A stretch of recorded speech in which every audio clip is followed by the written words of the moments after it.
নমস্কার বন্ধুরা, শুভ সকাল। তোমাদের সকলকে আমার চ্যানেলে অনেক স্বাগত রইল। আশা করি সবাই খুব ভালো আছো, সুস্থ আছো। আমিও বেশ ভালোই আছি। তো আজকে হচ্ছে সোমবার, সকাল এখন 7টা মতন বাজছে। ঘুম থেকে আজকে অনেক সকালে উঠেছি, তার কারণ ওই যে আমার বর অফিসে গেল। তো জানো তো, মাঝে মাঝে ভাবি যে বর যখন অফিসে যায় ভিডিওটা আমি তখন থেকে শুরু করব।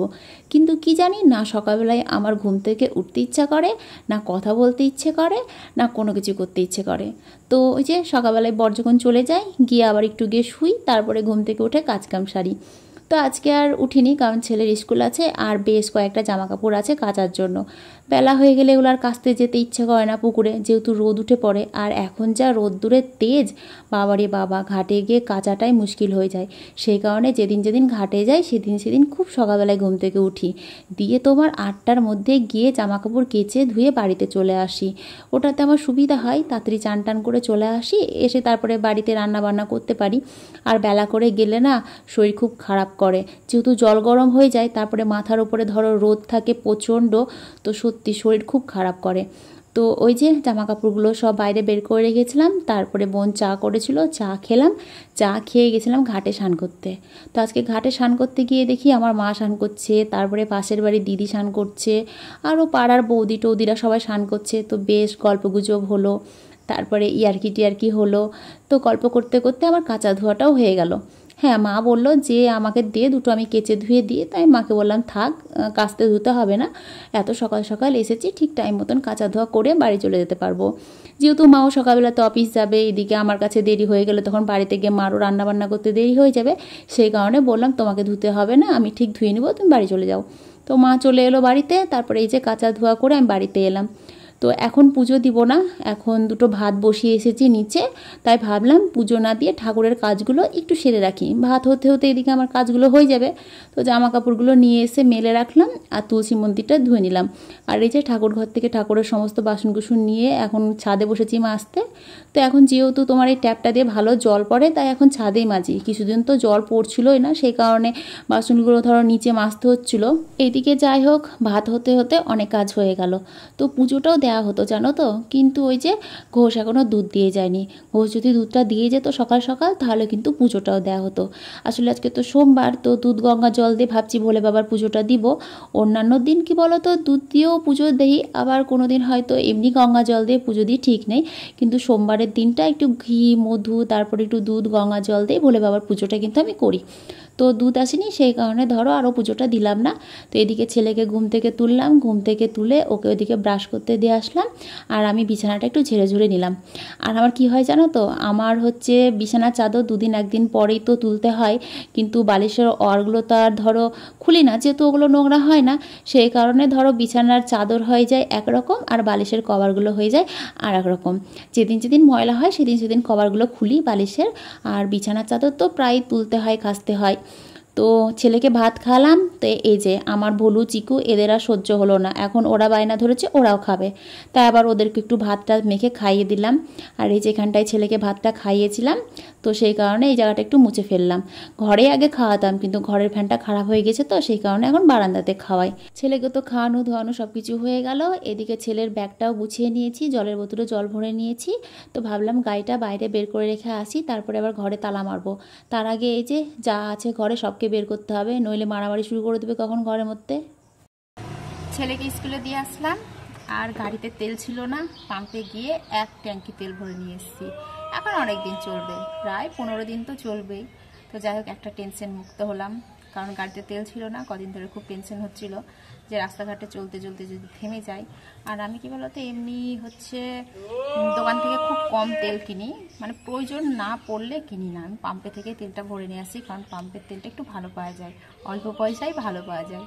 তো তেল নিয়ে আসলাম, আর 1 কেজি পটল কিনে নিয়ে আসলাম।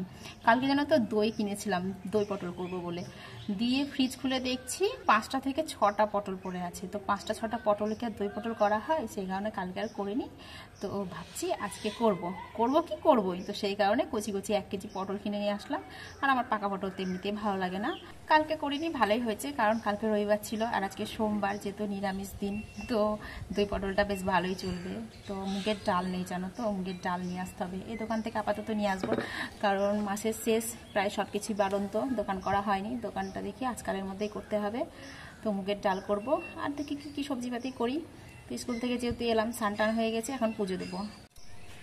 তাহলে চলো পুজোটা দিয়ে দিই, পুজোটা দিয়ে তারপরে সবজিপাতি রান্না করব। সকালে তো ভাতটা করেই নিয়েছি।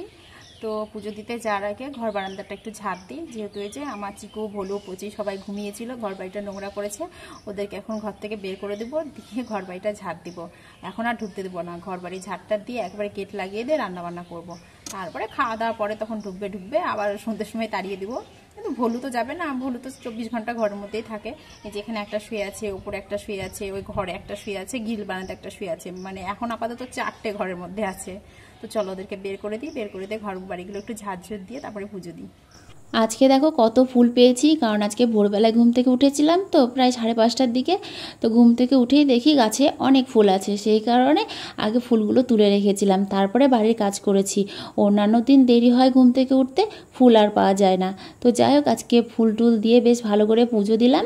পুজো টুজো দিয়ে এসে খিদে পেয়ে গিয়েছিল, তো ভাবলাম কিছু খাওয়া যাক। তো এই যে সকালবেলায় দেখো কী নিয়ে বসেছি খেতে। এমনিতে সকালবেলায় ভাত খেতে ভালো লাগে না, আর ভাত তো করাই হয় প্রতিদিন, খেলে খাওয়া যায়, কিন্তু ভাত খেতে সত্যি ইচ্ছে করে না সকালবেলায়। হয়তো একটা মিষ্টি খেলাম, কিংবা হয়তো 1 কাপ চা বিস্কুট খেলাম, এইটুকুই। তো গজা, গুড়বাদাম এগুলো তো আমার বরকালকে নিয়ে এসেছিলো, তো এগুলো ফ্রিজে ছিল, তাই বের করে আবার খেলাম। খেয়ে দিয়ে যে এখন রান্না করতে এসেছি। তো দেখো সবজিপাতি সব কিছু কেটে নিয়েছি। তো রান্না হবে দই পটল, বেগুনি, ওইদিকে ঝিঙে পোস্ত আর মুগের ডাল। যেহেতু আজকে সোমবার, তো সোমবারের দিন তো আমার বাড়িতে নিরামিষ রান্নাবান্না হয়। তো সব কিছু কাটা ধোয়া করে রান্না করতে যাব, হঠাৎ স্কুল থেকে ফোন এলো। স্কুল থেকে ফোন আসা দেখেই বুঝতে পারলাম যে ছেলের কিছু হয়েছে। তো বড়দি ম্যাম ফোন করে বললেন যে প্রিয়াংশুর শরীর খারাপ করছে, ওকে নিয়ে যাওয়ার ব্যবস্থা করুন। তো আমি আবার রান্নাবান্না ফেলে থুয়ে আবার গেলাম ছেলেকে আনতে। এইদিকে ধরো যেদিন ছেলের স্কুলে ফাংশন হয়েছিল সেদিন তো অনেক বাচ্চা ধরো স্কুলে যায়নি, তারপরে হয়তো অনেকে গিয়েছে, গিয়ে আবার চলে এসেছে, সেই কারণে ধরো সেদিন ওদেরকে টিফিনটা দেয়নি। তো আজকে আবার স্কুল থেকে টিফিন দিয়েছে, পোলাও দিয়েছিল আর আলুর দম। তো আমি আবার গেলাম, তো আমাকে আবার টিফিনটা দিল। তো ছেলেকে আবার টিফিনটা বাড়িতে নিয়ে এসে খাওয়াইনি, যেহেতু শরীরটা খারাপ হচ্ছে বলে 1 গ্লাস ভালো জল খাইয়ে ওকে ঘুম পাড়িয়ে দিলাম। ভালো বলতে একটু ঠান্ডা জল খাইয়ে ওকে ঘুম পাড়িয়ে দিলাম, বললাম তুই ঘুমিয়ে থাক, আমি যাইকে কাজকামগুলো করে ফেলি। তো ওকে শুইয়ে দিয়ে এসে এই যে ছাদে উঠলাম। ছাদে জামাকাপড়গুলো প্রায় শুকিয়ে গিয়েছিলো, যেহেতু সকালবেলায় মেলে দিয়েছি, তো প্রায় এখন শুকিয়ে গেছে জামাকাপড়। কারণ এখন যা বাতাস বইছে আর যা রোদের তাপ, তাতে বেশিক্ষণ টাইম লাগছেই না জামাকাপড় শুকাতে। আর এখন জামাকাপড় যদি রোদে রাখা যায় তাহলে রঙটাও নষ্ট হয়ে যাবে। তাই ভাবলাম রান্না করতে করতে যাই, জামাকাপড়গুলো তুলে রেখে আসি। তো প্লাস্টিকটা হয়ে জানো তো বেশ ভালোই হয়েছে। এই যে এত জামাকাপড় আমি নিয়ে যাই পুকুরে কাচতে, পুকুরে তো কাদা, যেহেতু বাঁধানো নেই ঘাট, তো পলিথিনটা নিয়ে গিয়ে ওতেই সার্ফে ভিজিয়ে রাখি, তারপরে ওতেই কাচা ধোয়া করে মানে রাখি আর কি। তাতে আমার ভালো হয়, জামাকাপড়গুলো পরিষ্কার জায়গায় থাকে। তো সব কিছু প্রায় রান্নাবান্না হয়ে গেছে, এখন রান্না করছি দই পটল। তো দই পটলটা আজকে এরকম কেন হলো সত্যি বুঝতে পারলাম না, কারণ অন্যান্য দিন যখন দই পটল রান্না করি তখন কালারটাও অন্যরকম হয় আর দেখতেও বেশ ভালো লাগে, কিন্তু আজকেরটা এরকম কী কারণে হলো বুঝতে পারলাম না। হয়তো কেউ নজর দিয়ে দিয়েছো তোমরা, না গো না, কেউ কিছু মনে করো না, যাই হোক আমারই দোষে হয়েছে। তো সব কিছু রান্না করলাম, বাকি আছে শুধু বেগুনি ভাজা। তো দেখো ঝটপট করে বেগুনিগুলোও ভেজে ফেললাম। তো বেগুনি ভাজার একটা টিপস দিচ্ছি তোমাদেরকে, অনেকে হয়তো জানো, অনেকে হয়তো জানো না, তবে বেশিরভাগ মানুষই জানে। এখনকার দিনে রান্না জানে না এরকম মানুষ কে আছে বলো? তো বেসনটা যখন গুলবে না, তখন তার মধ্যে একটু গরম তেল দিয়ে দিবে, তারপরে বেসনটাকে আবার গুলে তারপরে বেগুনিগুলো ভাজবে। তো দেখবে বেগুনিগুলো বেশ মুচমুচ করবে খেতে। তো ওইভাবে বেগুনিগুলো ভাজলাম, তারপরে দুপুরবেলায় খাওয়া দাওয়া করলাম, খাওয়া দাওয়া করে দিব্যি একটানা ঘুম দিয়েছিলাম। তো সন্ধ্যের সময় বোন আর ছেলে সবাই গিয়েছিল মায়ের বাড়িতে, চা আর করা হয়নি। তো আমার আবার খিদে লেগে গেল, তাই আমি রাতের 8টার সময় চা খেলাম। তো খিদে পেয়েছিল বলে আবার একটু মুড়ি নিলাম, আর দুপুরে কটা বেগুনি ছিল, তার মধ্যে 2টো বেগুনি নিলাম, বাদ বাকি বেগুনি আছে। তবে হ্যাঁ, বেগুনিগুলো একটু গরম করেছিলাম। তারপরে চাটা খেয়ে এই যে সকালকার যে জামাকাপড়গুলো ছিল মানে গামলার মধ্যে তুলে রাখা, সব জামাকাপড়গুলো গুছালাম। আমার নাইটিগুলো আমার আলনাতে রাখলাম, আর এই যে বরের জামাকাপড়গুলো বরের আলমারিতে রেখে দিলাম। আমি আবার যার জিনিস যেখানে থাকে তার জিনিস সেখানেই রাখি, তখন খুঁজে পাওয়া যায় না জানো তো। আর আমাদের বাড়িতে সবার জায়গা হচ্ছে আলাদা, ছেলের এক জায়গায় থাকে, আমার এক জায়গায় থাকে, বোনের এক জায়গায় থাকে, মানে এরকমভাবে সব ভাগ করে করে রেখেছি। এতে সুবিধা হয়, কারণ একটা আলমারিতে রাখলে না তখন সব নাড়াঘাটা করে শেষ করে দেবে, কোথায় কি থাকবে কিছুই বোঝা যায় না। ওই জন্য এক একজনের জিনিস এক এক জায়গায় রাখি। আর এই যে ছেলের এই ছোট ছোট জামা কাপড়গুলো আমি ঝুড়িতে রাখি, মানে এগুলো প্রতিদিনকার পরা আর কি। আর যেগুলো নতুন জামা কাপড় সেগুলো একটা আলমারিতেও রাখা থাকে। তো তো এই ফ্যানটা কালকে আমার ছেলে ফেলে দিয়েছিল, দিয়ে দেখো অর্ধেকটা খুলে গিয়েছে। তো ভেবেছিলাম বরকে দিয়ে এটা ঠিক করাবো, তো বর তো সকালবেলা তো অফিস চলে গেল, তো ওকে দিয়ে তো আর ঠিক করানো হলো না। তো আমি আবার ঠিক করলাম। আর সংসার করতে গিয়ে কখন যে কিসের মিস্ত্রি হয়ে যাচ্ছি তার ঠিক নেই। কখনো কারেন্টের মিস্ত্রি, কখনো কলের মিস্ত্রি, কখনো ফ্যানের মিস্ত্রি, কখনো টিভির মিস্ত্রি, মানে টুকিটাকি কাজ শিখে গেছি প্রায় বলতে গেলে। তো যাই হোক, সংসার করতে গেলে যে এত গুণের প্রয়োজন হয় আগে জানতাম না, এই সংসার করতে গিয়েই জানতে পারলাম। তো গরমে কাজ করতে করতে প্রায় এলেই গিয়েছি, আর এই ঘরে তো ফ্যান চলছিল না, আর এই ঘরে বসে আমি ফ্যানটা ঠিক করছিলাম। তো প্রচণ্ড গরম লাগলো বলে ফ্যানটা আবার চালিয়ে দেখলাম যে ঠিক আছে কিনা। তো দেখলাম না বাবু ঠিক আছে। তার কারণ এই বাড়িতে আসার পর জানো তো টুকিটাকি জিনিস খারাপ হতেই থাকে, আজ এটা খারাপ হয় তো কালোটা খারাপ হয়। তো বাড়ির সমস্ত কাজ কাম সেরে এই যে এখন সবাই মিলে খেতে বসেছি। তো রাত্রিরে দুটো ভাত করলাম, আর দিনের তো তরকারি ছিলই। আর আমি জানো তো দুপুরবেলাতে আজকে মানে সবজি সেরকম খাইনি, ওই তোমার ঝিঙে পোস্ত আর ওই পটলের মানে দই পটল খেয়েছি, তোমার ওই বেগুনি ভাজা খেয়েছি, আর ডাল টাল তো কিছুই পাতে নিইনি।